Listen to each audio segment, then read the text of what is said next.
از این قسمت قابلیت کلان شدن داره. ببینیم از اینجا قابلیت از این داره که کشف کنیم. پس کنترل زد میزنیم، میایم به اینجا.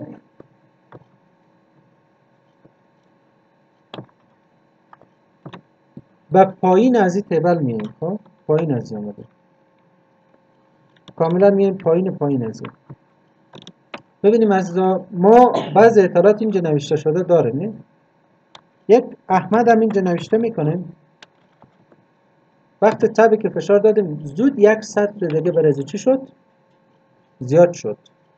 قابل توسعه بود یعنی. خب ما داخل دیزاین فهمیدیم که سایز از این میتونیم تغییرات بدیم. بیشتر نام تیبل داده بودیم امپلویی.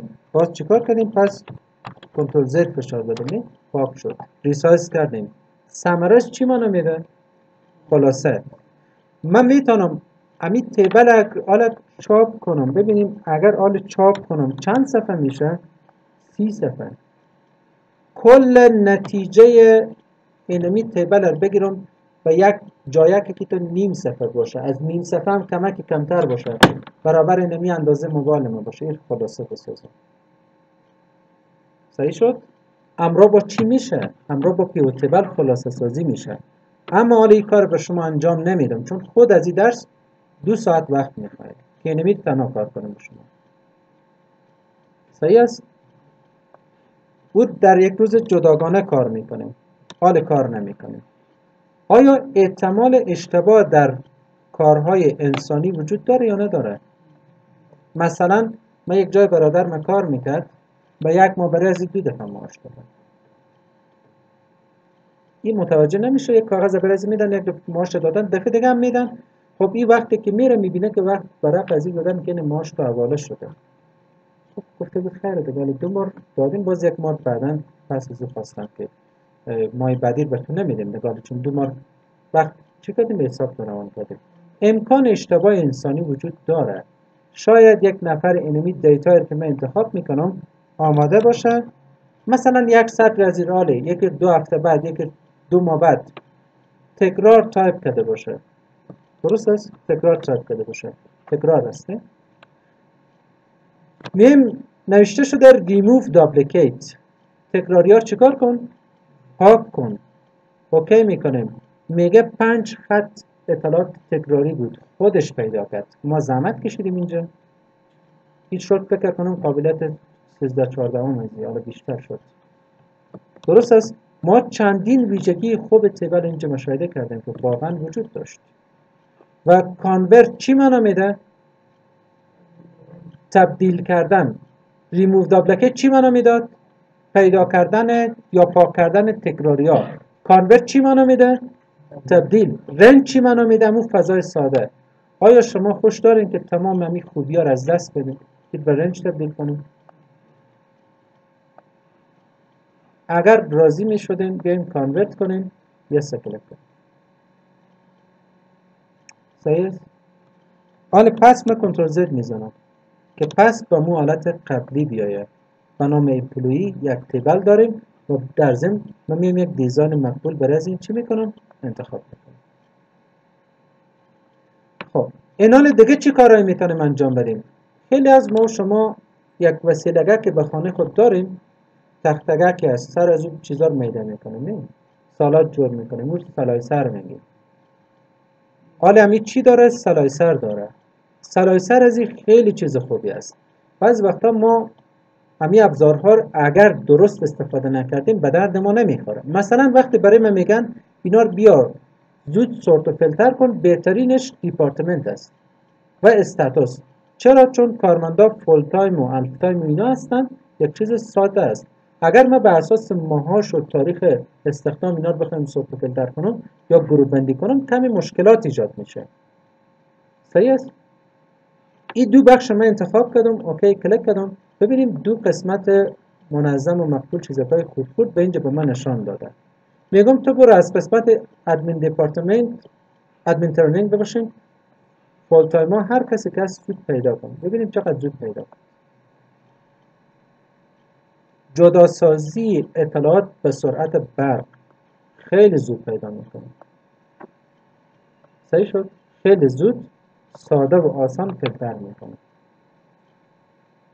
یکی دیگه از ویژگی‌های چی هستی؟ تیبل ها. میتونیم به اینجا ببینیم کارمندای ساعتی، نیمه روزه، فول تایم، هر کدام.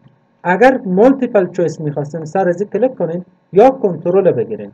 حالا یک دیپارتمنت دیگه، یکی دیگه یا هر چی که خواسته باشیم میتونیم انتخاب کنیم. از این قسمت کافی است فقط بیم کلیک کرده بریم. حالا پس این قسمت ایژوکیشن ما نمیخوایم، میرم. پس بخش لوجستیک تماما. این رنگ آبی قسمت چی معنا میده؟ یعنی فیلتر شده، متوجه باش کل دیتا رو نمیبینی، بعضی از اونها دیده میشه.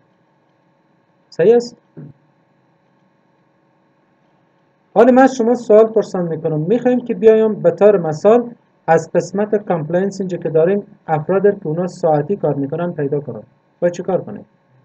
سر از کلیک کنیم، بعد چی کار کنیم؟ ساعتی رو کلیک کنیم. خلاص شد. چقدر زیادن اینا. اینجا سر از ببینید آمدیم بخش کامپلاینس یا لوجستیک کلیک میکنیم با ساعتی، اینو کم شد. بیشتر مولتیپل چویس بود.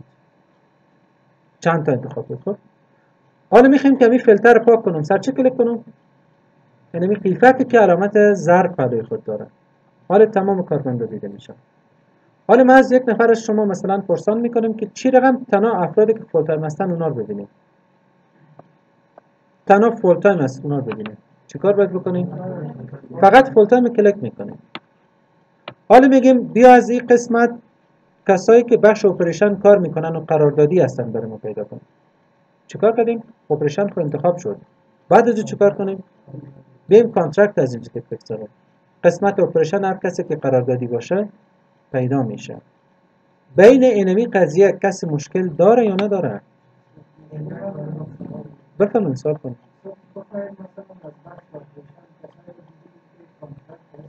خب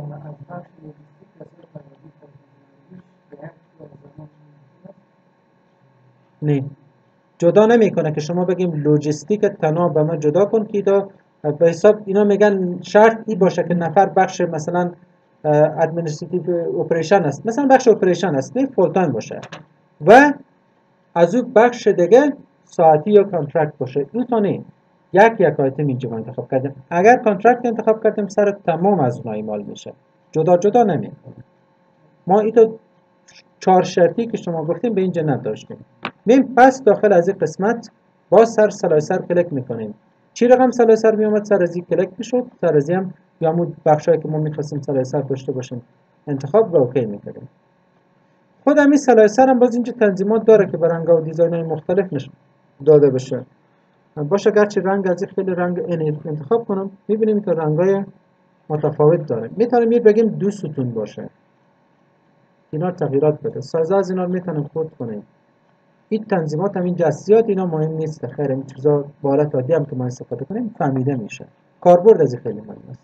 دیدیم از بخش کانترکت کسی که ساعتی باشه نداشتیم. هاف تایم داریم.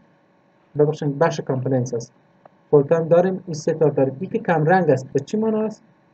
اونمو آپشن اینجا اویلیبل نیست یا همین رقم یک نفر وجود نداره. خب اینا رو انتخاب میکنیم، کلیک راست کنیم ریموو میشه یا دلیت فشار میدیم دلیت میشه، خلاص پاک میشه. میم داخل از یک چیز دیگه داریم به اسم external table data. ما به دیتا که بیایم ارتباطات میتونیم ایجاد کنیم با دیتابیس های بیرونی که بعداً درس از این میخوانیم و باز اونمو دیتا رو ما از اونا تیبل جور کنیم که به این قسمت سر از اونا عملیات خاص ارتباطات بیرونی انجام میشه. فعلا ما دیتا از بیرون نآوردیم، آوردیم؟ نه. خب پسی باشه. باز دیتا که کار کردیم این قسمت رو یاد میگیریم. فعلا یاد نمیگیریم. آن اول از شما پرسان میکنیم که همین ایدر به کدام قسمت از جدول گفته میشه؟ بالا سرش.